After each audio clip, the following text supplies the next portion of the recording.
Hi everyone. तो जैसा कि आप सभी यहाँ पे देख सकते हैं, है, जो यहाँ पे लिखा है कि दुनिया को पसंद आ रहे हैं भारतीय हथियार, इसका मतलब है कि इंडिया का जो डिफेंस एक्सपोर्ट है, जो दूसरे देशों को हथियार इंडिया सप्लाई एक अहम भूमिका निभा रहा है और काफी अच्छा मुनाफा कमा के दे रहा है इंडिया। तो इसमें जो मेजर मेजर मतलब कि जो रोल है वो डीआरडीओ और हेल ने निभाया है। तो अब देखिए क्या हो रहा है कि जो इंडिया है वो एक डिफेंस एक्सपोर्ट में एक उभर कर आ रहा है, उस एक सप्लाई चेन का हिस्सा बन बन रहा है। अब इंडिया फिलीपींस और अर्जेंटीना जैसे कुछ देशों को हथियार सप्लाई करेगा और इसमें ब्रह्मोस की काफी ज्यादा डिमांड है। तो चलिए शुरू करते हैं।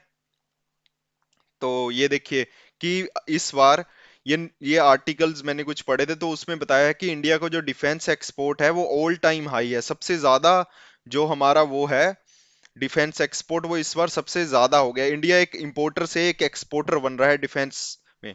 तो इसमें कुछ रिपोर्ट्स है, जैसे 2013 से 2014, 2013 से 2014 में इंडिया ने 680 करोड़ का बिजनेस किया था। मतलब 680 करोड़ का हमने डिफेंस में एक्सपोर्ट किया। और इस 20 जो हमारा पिछला साइकिल था 2022 से 2023, इसमें हमने 16,000 करोड़ मतलब 16,000 करोड़ के हम उस पे आ गए हैं। अब इंडिया ने 16,000 करोड़ का वो किया है। तो देखिए 680 से हम 16,000 करोड़ पर आए हैं। तो इसमें ये कैसे हो पाया, मैं आपको इस वीडियो में आगे बताऊंगा। तो देखिए, सबसे पहले तो ये हमें पता कौन चलता है डिफेंस पर। इसमें एक स्टैटिक जो हमारे वन डे एग्जामिनेशन होते हैं उनमें एक क्वेश्चन बन सकता है, जो हमारे प्री एग्जामिनेशन होते हैं। तो उनमें क्या क्वेश्चन बन सकता है कि ये रिपोर्ट को मैं मतलब पब्लिश कौन करता है, सारा डाटा एनालिस्ट कौन करता है। तो ये करती है सिप्री, जिसे हम बोलते हैं Stockholm International Peace Research Institution. तो सिप्री ने अभी एक मतलब और भी बताया हुआ है कि किस किस ने अपना मतलब कि जो मतलब जो मिलिट्री एक्सपेंडिचर है वो कितना खर्च किया है इस बार। तो देखिए इसमें इंडिया इंडिया का रैंक है, जो इंडिया का जो रैंक है जैसे कि आप सभी यहाँ पे देख सकते हैं, तो वो फोर्थ है। आफ्टर यूएसए का वन है, देन चाइना का, देन रशिया का। तो इन सभी ने मतलब अपने उस पे डिफेंस पे इतना इतना खर्च किया है। ये सिप्री एक रिपोर्ट जारी करती है, सिप्री एक और रिपोर्ट भी जारी करती है जिसमें वो मतलब रिपोर्ट इन द सेंस एक डॉक्यूमेंट जारी करती है जिसमें वो न्यूक्लियर देशों के बारे में भी बताती है कि किस कौन सबसे ताकतवर न्यूक्लियर वो है। तो ये सारा जितना भी डिफेंस से रिलेटेड डाटा, ये सारा सिप्री हमारी बताती है, जिसकी हमारी डेफिनेशन है Stockholm International Peace Research Institute. तो अब देखिए, जैसे कि मैं आपको बता रहा था कि इसमें रोल किसका है। तो ये देखिए हेल, हेल जिसे हम बोलते हैं हिंदुस्तान एरोनॉटिक्स लिमिटेड। तो इसका हेडक्वार्टर देखिए बेंगलोर है, ये याद रखना है। ये बहुत एग्जामों में ये इसका पूछा गया है। मैंने कुछ प्रीवियस ईयर क्वेश्चन पढ़े थे तो उसमें इसका जिक्र हुआ था कि हेल का हेडक्वार्टर कहाँ पे। तो इसका हेडक्वार्टर बेंगलोर में है। और कई बार सीईओ भी पूछ लेता, तो इसके जो करंट सीईओ है वो है सीबी आनंद कृष्णन। देन उसके बाद वो रहे, इनकी मैंने फोटो अटैच की है, तो वो ये रहे CB Anand Anand Krishnan. Then DRDO, DRDO DRDO के जैसे हमें फुल फॉर्म पता है, defence research and development organisation. Then इसका जो हेडक्वार्टर है वो है न्यू दिल्ली में।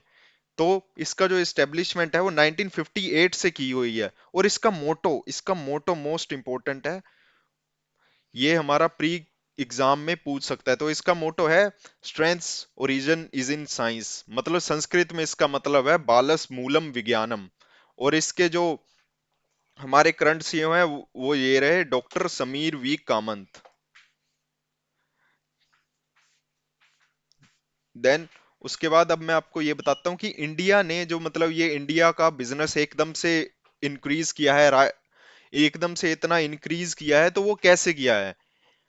तो देखिए इंडिया ने इस बार अपना ऑल टाइम मतलब डिफेंस एक्सपोर्ट किया है, वो इन दो डीआरडीओ और हेल की मदद से किया है। देन अब देखिए कि इंडिया ने अपना मतलब कि जो इक्विपमेंट्स है, मतलब छोटे छोटे इंडिया एक मतलब इक्विपमेंट्स है, छोटे छोटे ट्रेनिंग वेसल्स हैं, कोई ऑफशोर वेसल्स हैं। तो वो सभी दिए किसको, देखिए Bhutan, Ethiopia, Saudi Arabia, Philippines, Sri Lanka, Nepal, Mauritius, Israel, Egypt, UAE, Poland, Spain and चाइल। तो अभी तक हमने इन कंट्रीज के साथ अपने डिफेंस एक्सपोर्ट को बढ़ाया है। और धीरे धीरे हो सकता है कि हम एशिया में कम से कम चाइना के साथ तो मतलब स्टैंड कर ही लेंगे, जिसमें हम, हो सकता है हम उससे ज्यादा भी कर लें, जिससे कि हम एक अच्छे खासे दुनिया में एक्सपोर्ट कर सकें और हम मतलब कि सेल्फ रिलायंट बन जाएं। देन अब देखिए क्या क्या इंडिया ने चीजें एक्सपोर्ट किया है।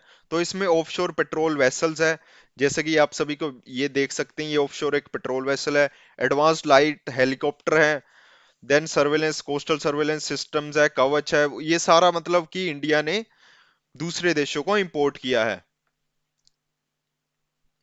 तो अब देखिए, तो इससे एडवांटेज क्या हो रहे हैं, इंडिया को क्या डिफेंस एक्सपोर्ट करने से हो रहा है।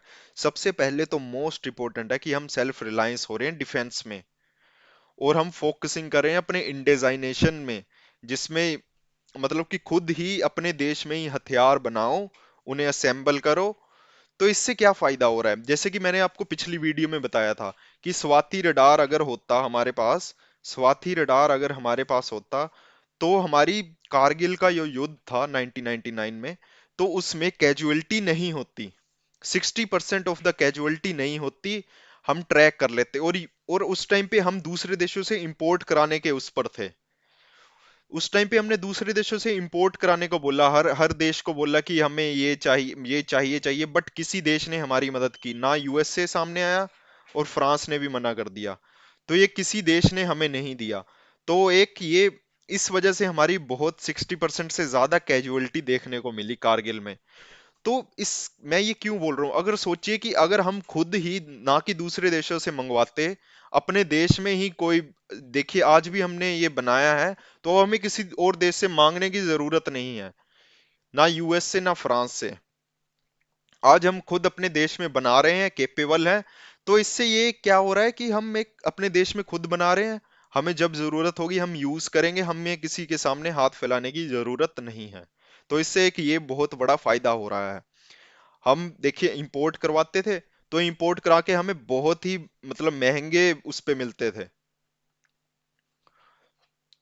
महंगे उस पे मिलते थे। तो अब देखिए कि इंडिया क्या हो रहा है, इससे एक और फायदा है, इंडिया इंडिया एक सप्लाई चेन का हिस्सा बनने जा रहा है इन देशों के साथ। फ्रांस जो दुनिया में सबसे ज्यादा हथियार बेचते हैं, फ्रांस, यूएस, चाइना। जी हाँ, चाइना भी एक अच्छा खासा हथियार देता है। अब मैं आपको बताऊंगा कि चाइना किस किस देश को हथियार देता है। पर देखिए अब एक, ये एक इंडिया भी एक कंपटीशन का हिस्सा बन रहा है, इंडिया भी देखिए इंपोर्टर टू एक्सपोर्टर बन रहा है धीरे धीरे।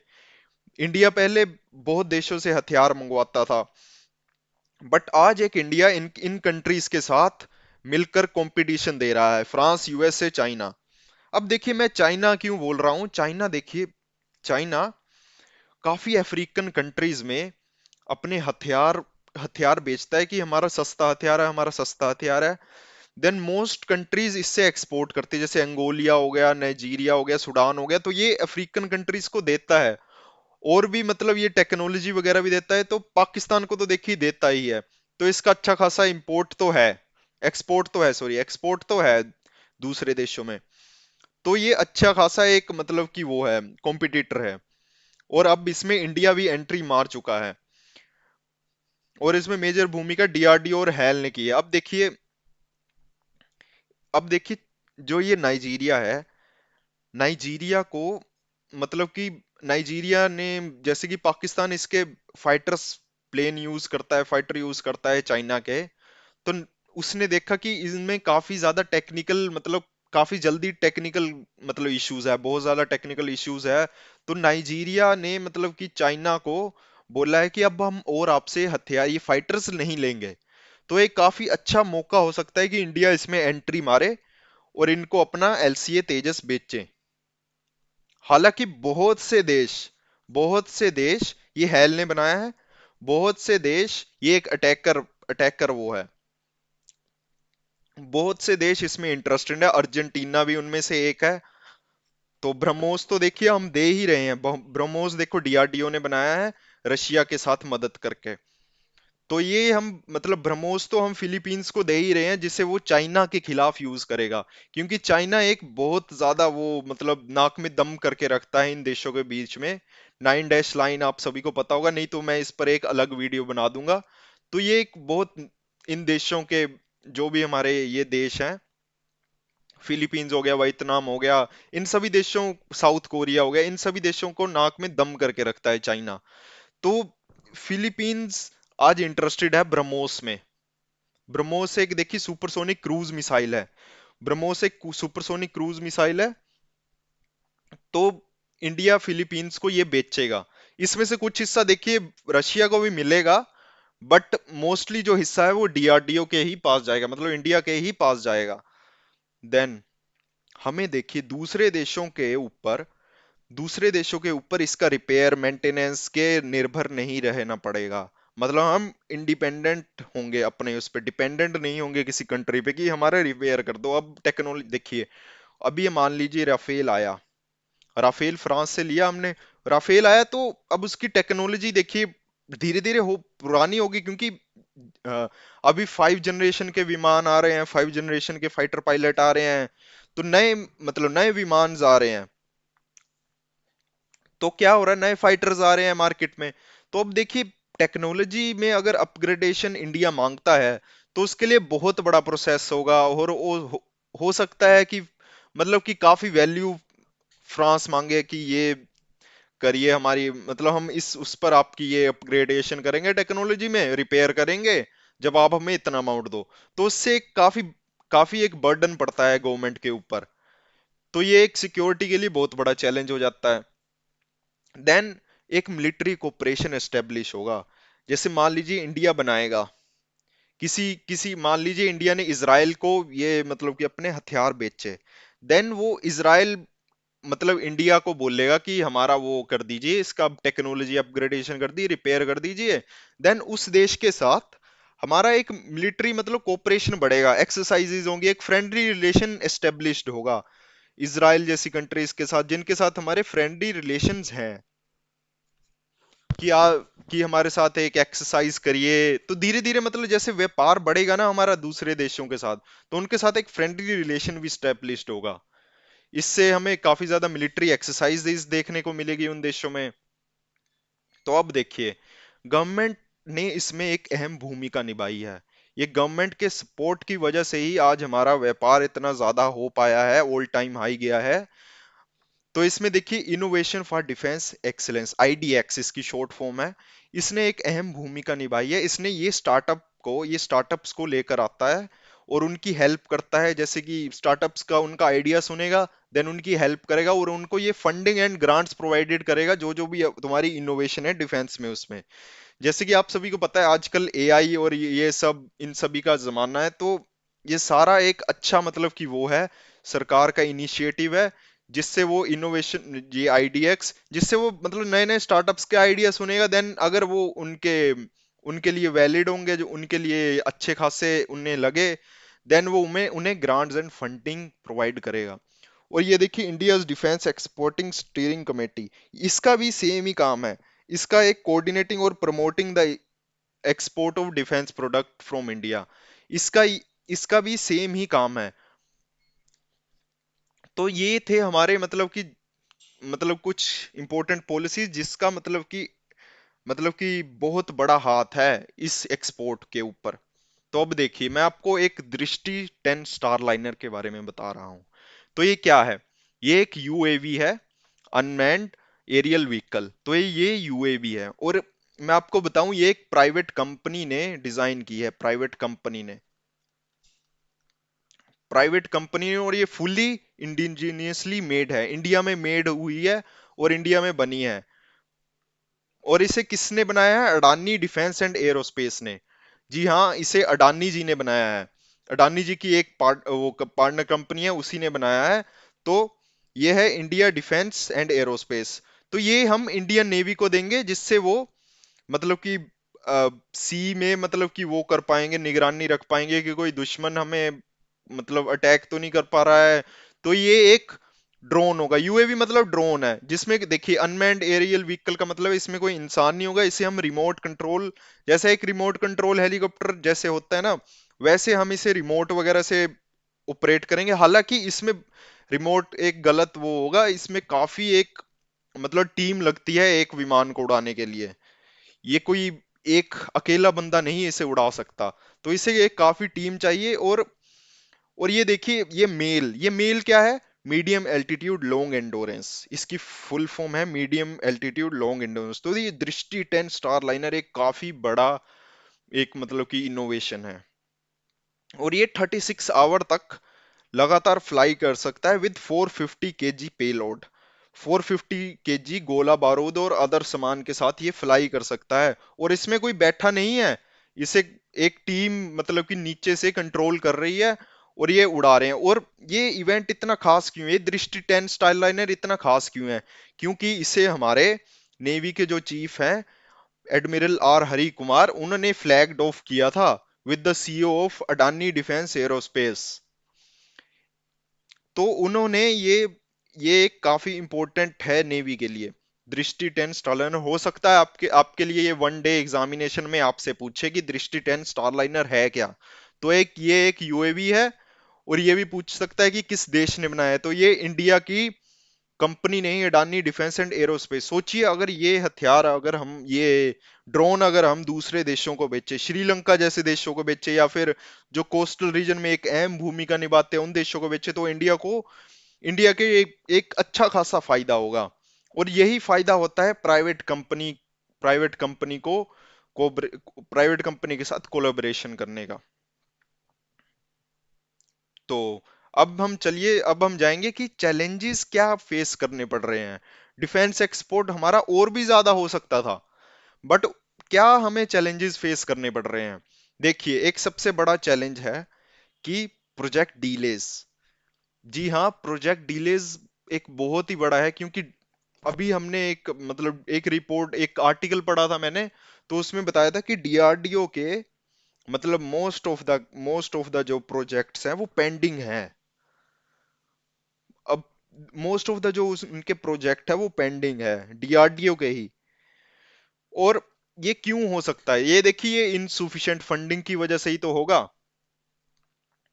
क्योंकि इनसुफिशिएंट फंडिंग होगी अगर रिसर्च एंड डेवलपमेंट में, lack of attractive investment mechanism for private investor, तो प्राइवेट इन्वेस्टर कैसे घुस पाएगा? अगर मतलब फंड, अगर मान लीजिए, चलिए ये अडानी क्यों घुस पाए हैं, अडानी के पास तो पैसा है ऑलरेडी, उनके पास अच्छी खासी फंडिंग, अच्छा खासा पैसा है, इसलिए वो घुस पा रहे हैं।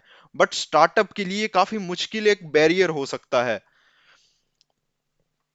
यहाँ पे मतलब टाटा भी देखिए, टाटा भी बना रहा है, तो अडानी भी बाहर है। तो इसमें सिर्फ वही दिख रहे हैं, वही कंपनीज दिख रही हैं जिनके पास पैसा है।